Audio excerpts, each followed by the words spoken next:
tady je šílená fronta prostě a na lodík, jo. Vidíš to, jo? Takže se ptáváme, jestli jsi svým. Jo. A kde má to psalo?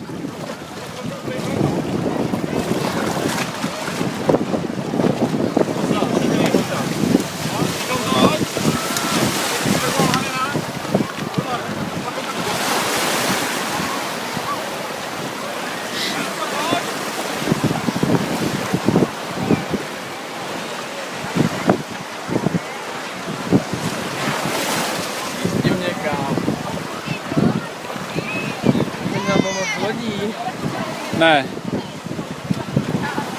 Ale teď už můžu.